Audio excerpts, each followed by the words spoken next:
देखो क्वेश्चन लिखा है कि 3 संख्याएं हैं या 3 नंबर हैं जो एपी में है, मतलब समांतर श्रेणी में है।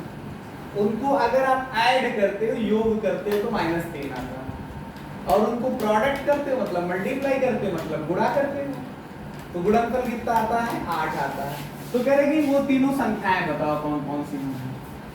देखो जो 3 नंबर एपी में कंसीडर करने हो, बात को समझिएगा, ये समझाने जा रहा हूँ, आज क्लू देने जा रहा हूँ। आज के बाद अगर ये बात समझ में आएगी तो 3, 5, 7 जब मानना होगा तो कभी आपसे गलती नहीं होगी। फिलहाल आपके सिलेबस में जो क्वेश्चंस आएंगे वो या तो 3 के टर्म के आएंगे और या तो 4 के आएंगे।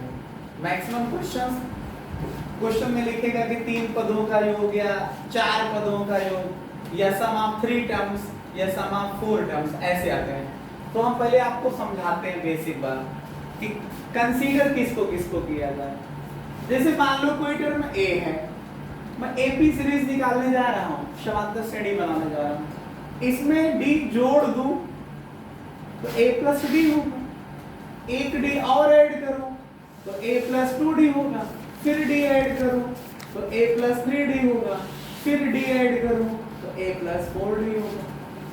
अगर आप ऐसे पढ़ो तो ये इंक्रीजिंग ऑर्डर में है, बढ़ता हुआ क्रम है डी का, और उल्टा चलो तो घटता हुआ क्रम। मतलब लग रहा है इससे एक डी कम है इसमें, इससे एक कम इसमें है, इससे एक कम इसमें है, इससे एक कम इसमें है, तो इससे एक कम इसमें है a माइनस 3 में, और इससे एक कम a माइनस 2d में है, इससे एक कम a माइनस 3d में है, फिर a माइनस 4d। जब 3 लोगों की बात हो तो इसको सेंटर पे रखा करो, बीच में, और एक इधर का ले लो और एक इधर का ले लो। 5 लेना है मतलब 3, 5, 7 अगर पदों को लेना है, नंबर ऑफ टर्म 3 या 3, 5 और 7 की मैं बात बता रहा हूँ, तो इसको सेंटर पे रखो। जैसे 5 लेना होता तो एक और आगे बढ़ जाओ, एक पीछे और चले जाओ। मेरा प्रयास ये रहेगा कि जितना प्लस का डी है उतना ही माइनस का डी होना चाहिए। जैसे देखो a प्लस डी है तो a माइनस डी है, a प्लस 2d है तो a माइनस 2d है। तो अगर 5 टर्म लेना हो तो इन पांचों को ले लो, 7 लेना हो तो एक आगे इधर बढ़ जाओ, एक आगे इधर बढ़ जाओ। समझ रहे हो? बोलो। लेकिन अगर 2 लेना हो या 4 लेना हो तो सेंटर वाले को छोड़ करके बात करना, इसको छोड़ दो। पहले ये ले लो 1, फिर इसको 2, कितने का अंतर हो रहा है? 2d का।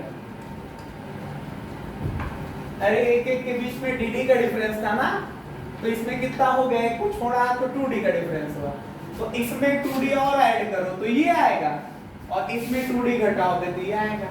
4 के केस में 6 का केस होता तो फिर ये a माइनस का 5d लिखना पड़ता, और यहाँ बोलो a plus 5d।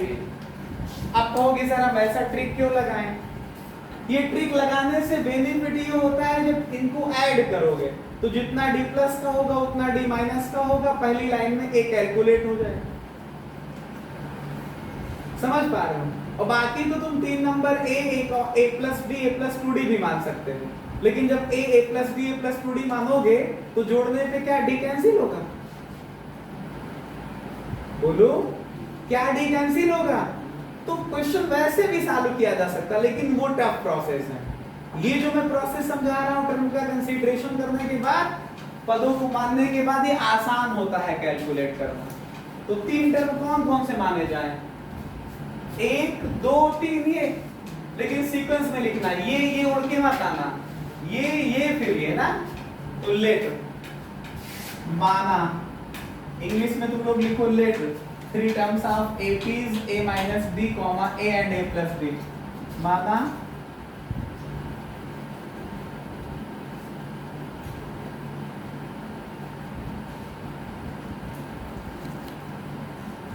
a minus d, a plus d, ये 3 टर्म मैंने मान लिया।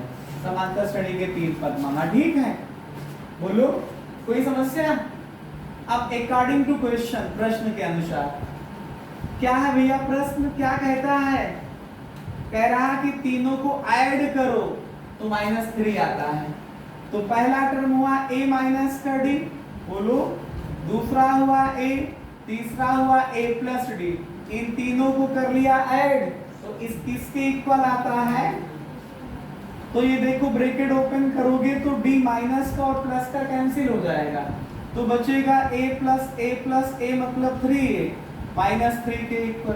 तो a निकालोगे तो -3/3 तुरंत कैंसिल होकर के -1 आ जाएगा। ये आसान प्रोसेस था कैलकुलेशन का। मानने का जो मैंने तरीका लगाया था उसके हिसाब से पहली लाइन में ही a निकल आता है। अब अकॉर्डिंग टू सेकंड कंडीशन, दूसरी शर्त क्या है कि उनका प्रोडक्ट जो है वो कितना है? 8 है।